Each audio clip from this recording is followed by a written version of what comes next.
John Adams, second president, to his son John Quincy upon the latter's accession to the White House. No man who ever held the office of the presidency would congratulate a friend upon obtaining it. President Woodrow Wilson. Things get very lonely in Washington sometimes.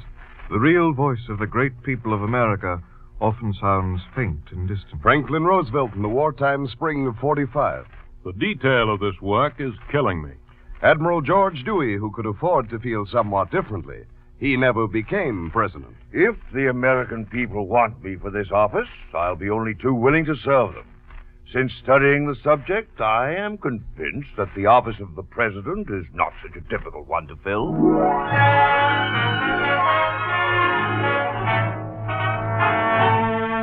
Living 1949. Presented each week at this time by NBC and its affiliated stations, with a respectful glance over its shoulder at a man standing on a platform last week in Washington, D.C., holds up its radio mirror to reflect the image of an office in a drama document entitled The Biggest Job in the World.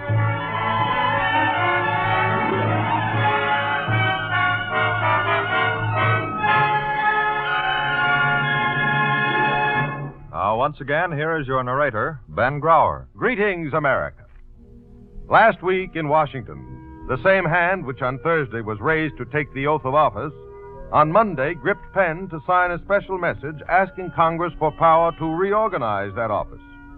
In the scales of history, the reorganization message transmitted to the Congress on Monday may well outweigh in import and results the oath-taking which, with its attendant ceremony and hijinks, had all the nation by the ears and eyes on Thursday.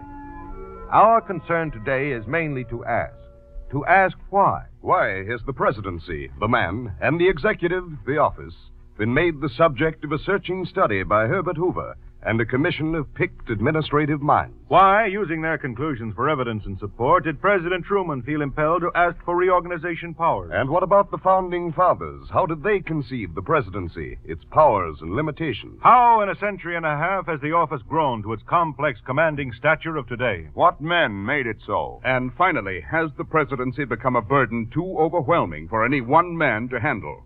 These, America, are the questions we pose on Living 1949 and undertake to answer.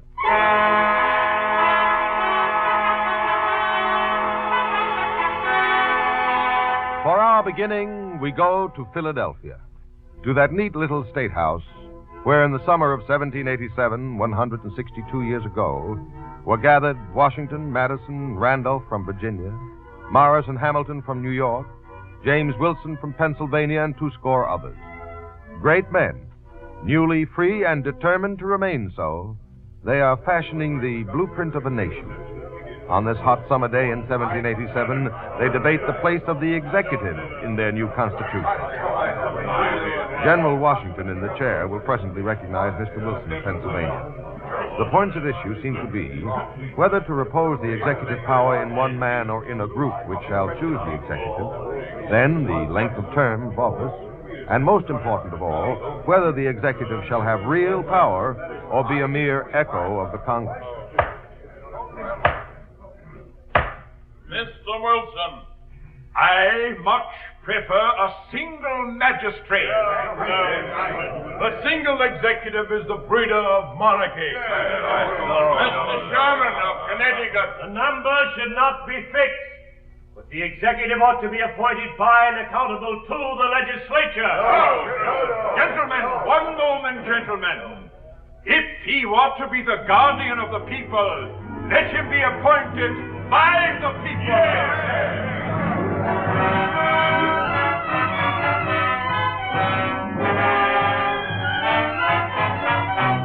The people, then, rather than the Congress, should elect the president, a single president, urged James Wilson of Pennsylvania. And that view eventually prevailed. As to tenure, the term shall be 4 years, with no limit on re-election. As to power, the executive is nothing more than an instrument for carrying into effect the will of the legislature. That is the weak view, as against... We must either renounce the blessings of the Union or provide an executive with sufficient vigor to pervade every part of it. And what did they settle for?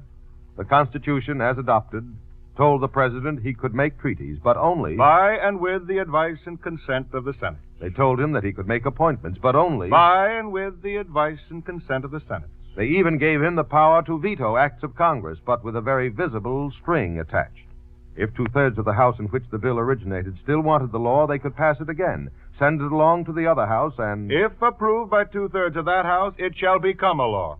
Many an American, pondering the future of his government in those days and taking note of the fence built around the president by these and other limitations, was inclined to agree with the Pennsylvania legislature when it prophesied, "It is probable that the President of the United States, limited as he is in power and dependent on the will of the Senate, will have neither the firmness nor the inclination to exercise his prerogative." How exceedingly vigorous that prerogative was to become through its exercise over the years by 8 men with both firmness and inclination to spare, those founding fathers little dreamed.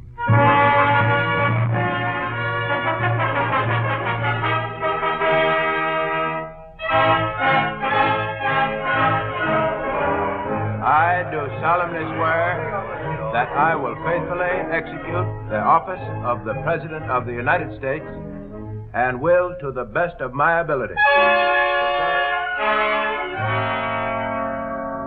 32 men in all have taken that oath. Of those 32, 8, the historians tell us, have played a major role in making the American presidency the biggest job in the world. 8 of 32, a respectable average in any league. The role: George Washington, Thomas Jefferson, Andrew Jackson, Abraham Lincoln, Grover Cleveland, Theodore Roosevelt, Woodrow Wilson, Franklin Delano Roosevelt.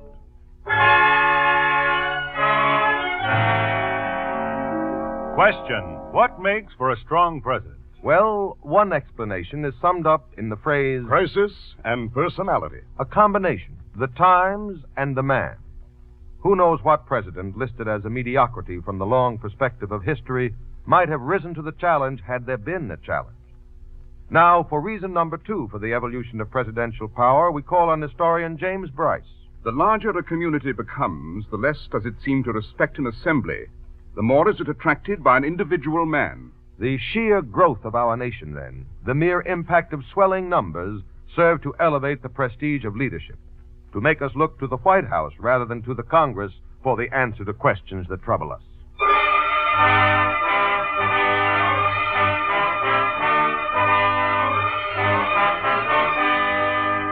So much for the national backdrop. So much for the political climate in which the presidency has become the office it is today.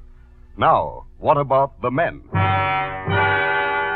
Number 1, and first in more ways than one, George Washington.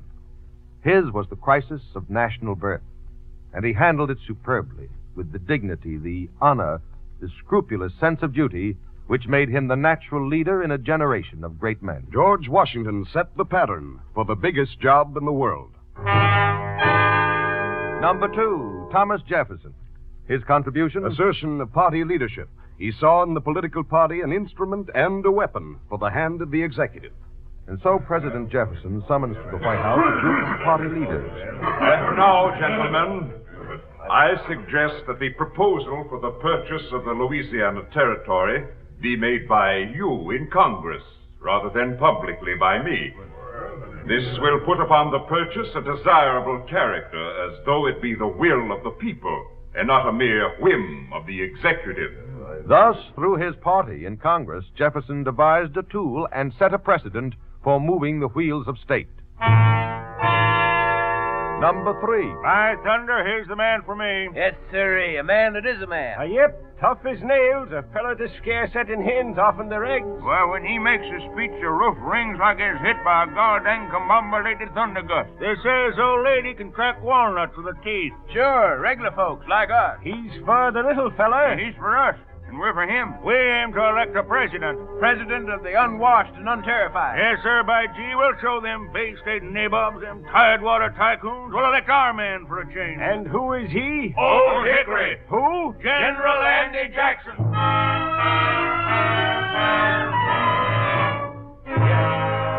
Echoing through the Cumberland Gap and along the Wilderness Road, they were crying his name, the first man of the people, the first hero of the common man, Andrew Jackson.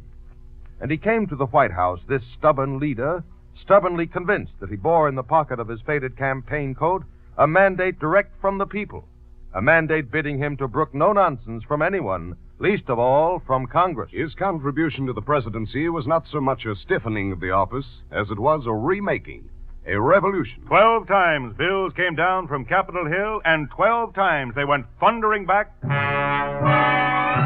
Veto!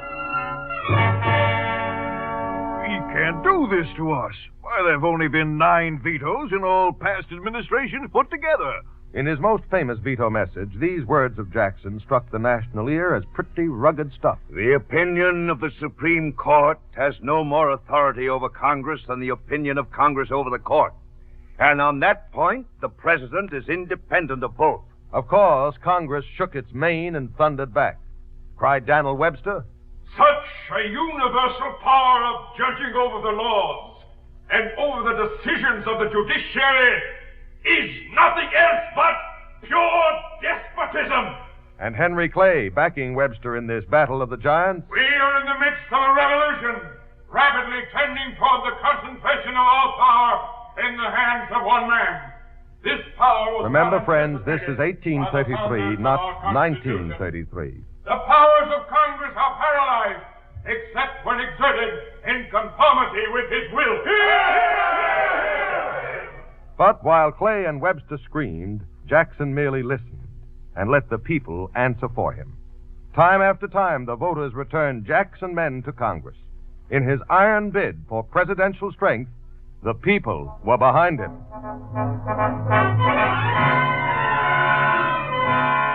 Number 4 among the men who made the presidency strong. The crisis, a nation divided, brother against brother, the war between the states.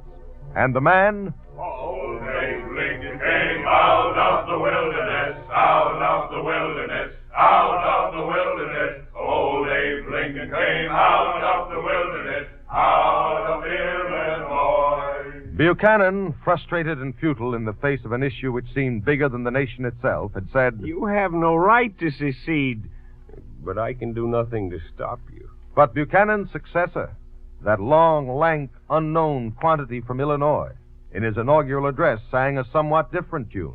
No state upon its own mere motion can lawfully get out of the Union. I shall take care, as the Constitution enjoins me, that the laws of the Union be faithfully executed in all the states, unless my rightful masters, the American people, shall in some authoritative manner direct the contrary.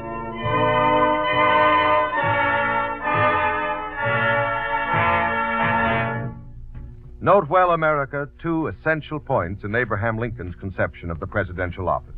First, his duty to preserve the Constitution, surpassed only by his duty to respect the sovereignty of the people. Yes, like Jackson, Lincoln had instinct for the sense and substance of the people, and a feel for their essential strength.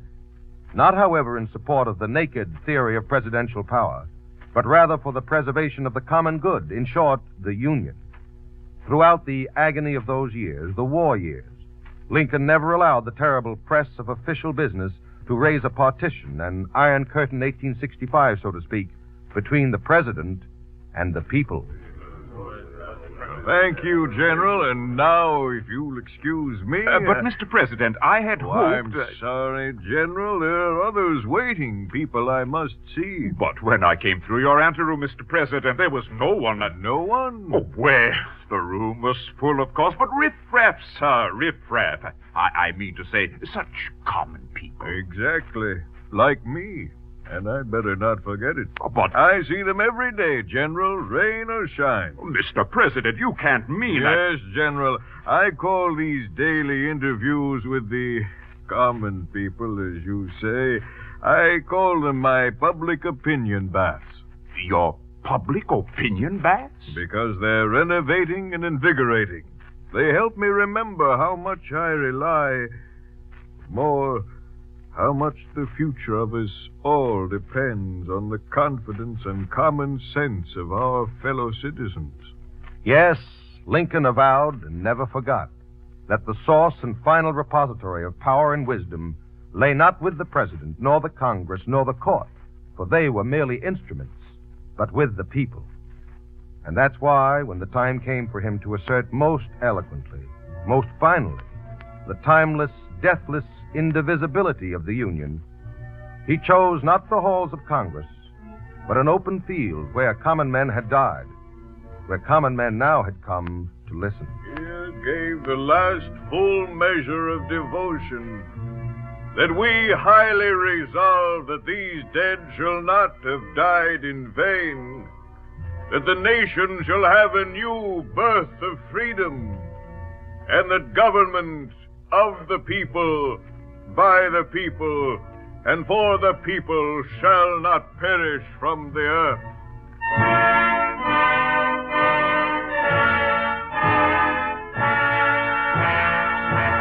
Bearing in mind, America, the spiritual link between president and people established by Jackson and Lincoln, we can better understand some of the statements of the four strong presidents who came after. Grover Cleveland, man of conscience. Public office is a public trust. Theodore Roosevelt, leader of opinion. The White House is a bully pulpit. Woodrow Wilson, political scholar. The president must be the spokesman for the real sentiment and purpose of the country. And in our time, The presidency is preeminently a place of moral leadership.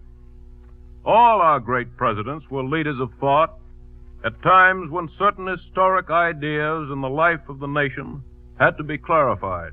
Again, we find pertinent the words of that classic commentator upon us, the Englishman James Bryce. Nowhere is the rule of public opinion so strong as it is in America, or so direct. A president is strong because his rights come straight from the people. And don't think our strongest presidents haven't known that.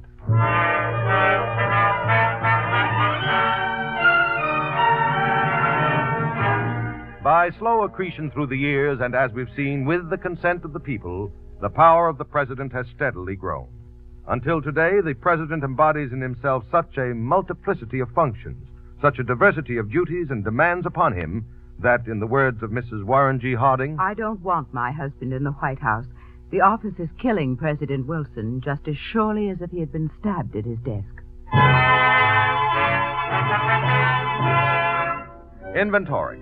7 items of the presidential load. Chief of State. Here, Washington was preeminent. Chief of Administration. Cleveland was outstanding here. Chief of Legislation. Score 1 here for Woodrow Wilson. Chief of Public Opinion. The fireside chat, remember? Chief of Foreign Relations. Tread softly and carry a big stick. That was the other Roosevelt, T.R. Chief of Party. Jefferson set that pattern. Commander-in-Chief. Lincoln, Wilson, FDR.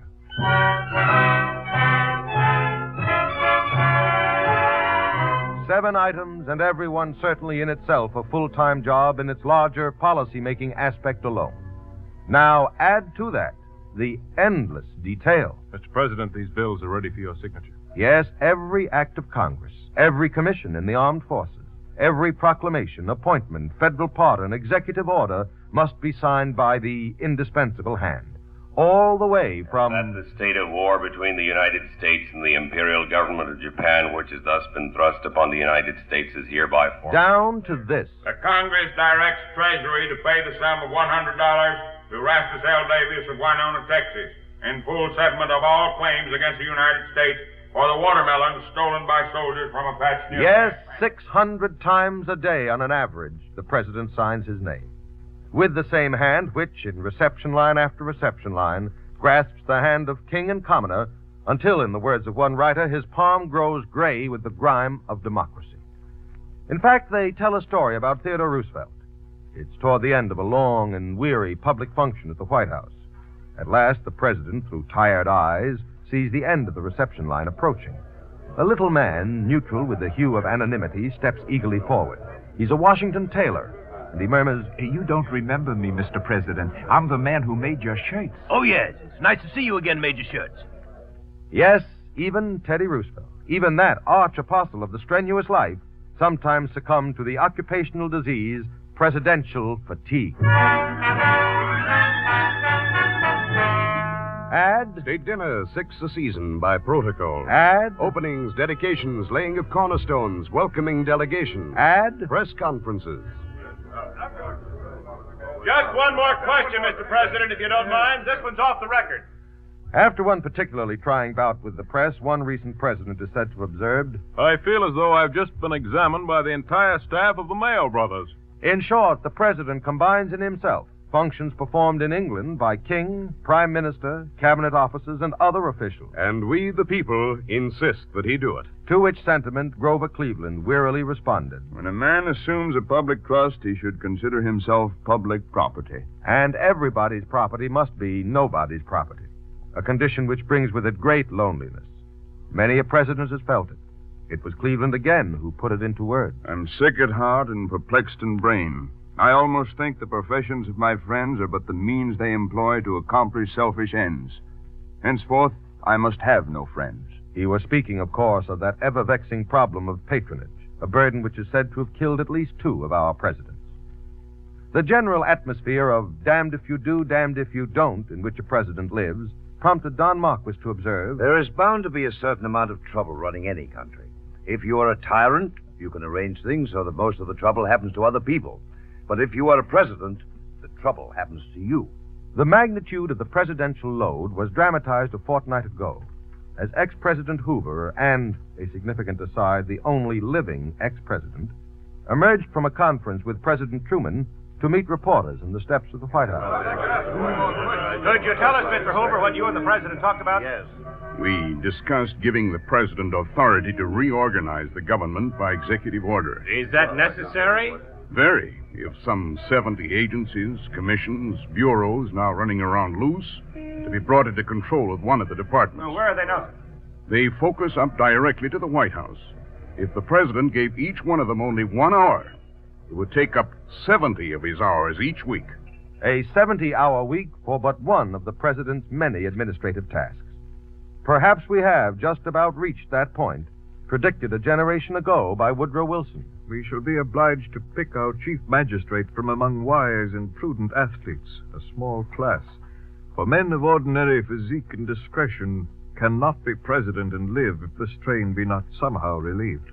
Wanted then one athlete, wise and prudent, who is also intellectual and man of action, orator and thinker, administrator and statesman, leader and man of the people, farmer, industrialist, financier. Simple as the grassroots at home. Yet shrewd as a horse trader in the Council Hall of Nations. All this and more.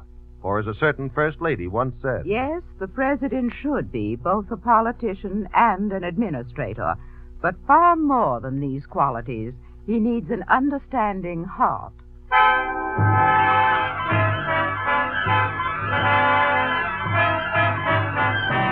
In the light of this amazing complex of duties which are the president's by mandate from ourselves, and the attributes of character we insist he have, we will, I'm sure, agree upon the aptness of our title. The biggest job in the world. And upon the wisdom of the inquiry upon which Herbert Hoover and his colleagues are presently engaged. The Commission on the Reorganization of the Executive Branch of the Government. Last week, President Truman told Congress that an act giving him permanent powers to reorganize government is, in his judgment, an essential step toward efficient and economical conduct of the public's business. To which the leader of the Senate opposition, Robert Taft, responded, It should be carefully examined. Whether the Reorganization Act currently proposed is one worthwhile step now rests with your Congress to decide.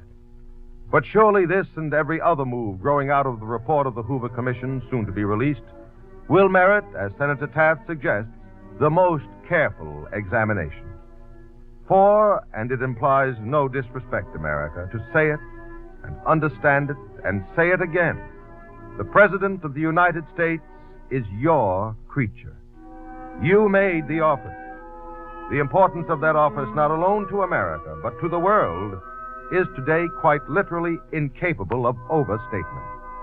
That the man who occupies it be equipped and empowered and aided in every way possible to ease his burden and his inevitable cares is a matter of immediate concern to you and me and every child in China and every man alive. Workmen are now repairing the White House against the ravages of age. If it be necessary to shore up the sagging walls and floors of the presidential home, it may equally behoove us to renovate the accumulated architecture of the presidential job. Living, 1949, is prepared and presented for the University of the Air by an NBC special program staff under the supervision of Wade Arnold. Today's script was written by Wade Arnold. Music is conducted by Milton Katims. This program is directed by Jack Cuny. We invite you to keep abreast of Living, 1949 by listening next week when we present as our very special guest Mr. Fred Allen in a drama document entitled The State of American Humor. Douglas Fairbanks Jr. stars on The Exile tonight on NBC.